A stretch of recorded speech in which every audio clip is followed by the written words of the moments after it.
కాపులు కదులుతున్నారు. కంట్లో నలుసులా మారతారా, లేదంటే సర్కారుకి కంటి మీద కునుకు లేకుండా చేస్తారా తేలాల్సి ఉంది. కానీ కార్యాచరణ అయితే మొదలైంది.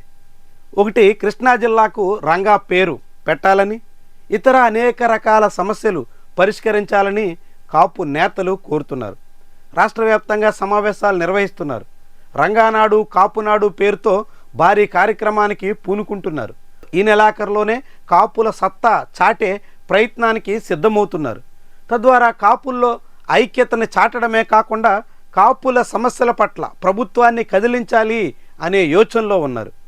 ఇప్పటికే కాపునాడు ఉద్యమం ప్రారంభమయ్యి 50 ఏళ్లు పూర్తయిందంటూ విజయవాడలో బహిరంగ సభ నిర్వహించారు. ఇప్పుడు వంగవీటి రంగా కుమార్తె ఆశా కిరణ్ తదితరుల సారథ్యంలో విశాఖలో భారీ కార్యక్రమానికి పూనుకుంటున్నారు. దీన్ని చాలామంది కాపు నేతలు ప్రతిష్టాత్మకంగా తీసుకుంటున్నారు. కాపుల సత్తా చాటాలనేటువంటి ధోరణితో సాగుతున్నారు.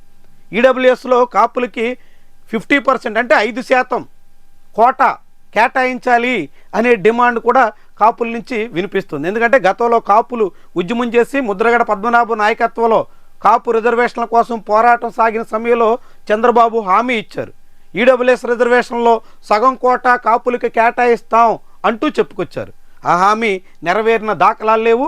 దాంతో ఇప్పుడు కాపులు మళ్ళీ రిజర్వేషన్లు, ఇతర వంగవీటి మోహన్ రంగా పేరు సహా ఇతర అనేక సమస్యల్ని ముందుకు తీసుకొస్తూ ఉద్యమ కార్యాచరణకి పూనుకుంటున్నారు. ఈ కార్యాచరణ నిజంగానే చంద్రబాబు సర్కారుకి కొంపటి రాజేస్తుందా అన్నది కీలకమైన ప్రశ్న. 2024లో కాపులు గంపగుత్తగా తెలుగుదేశం కూటమి పక్షాల వైపు నిలిచిన కారణంగానే అంత భారీ ఆధిక్యతతో అధికారంలోకి రాగలిగారు.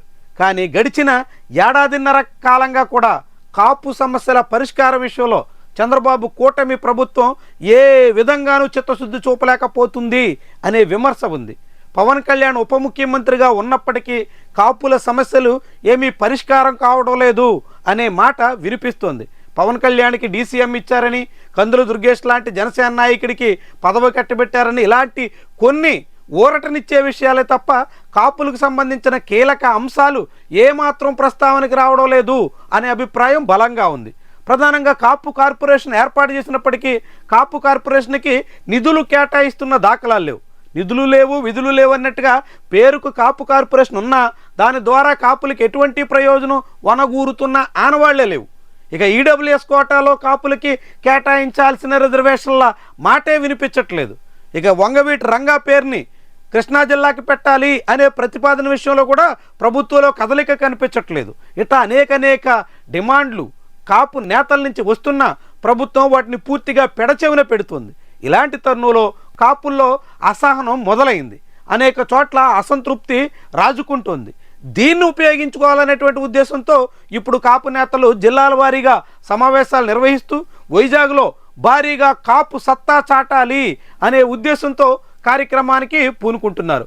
కాపు, తెలగ, బలిజ, ఒంటరి ఇలాంటి కులాలంతా సమిష్టిగా తమ ఐక్యతను చాటే ఉద్దేశంతో పూనుకుంటున్నటువంటి ఈ కార్యక్రమం నిజంగానే కూటమి సర్కారులో కదలిక తీసుకొస్తుందా? కొత్త వివాదానికి కారణమవుతుందా? కంటి మీద కునుకు లేకుండా చేసే దిశగా మళ్ళుతుందా? ఇలాంటి అనేక చర్చలు అయితే ప్రస్తుతానికి సాగుతున్నాయి. కానీ ప్రయత్నం అయితే మొదలైంది కాబట్టి ఇది ఎటు మళ్ళుతుందో చూడాల్సి ఉంది.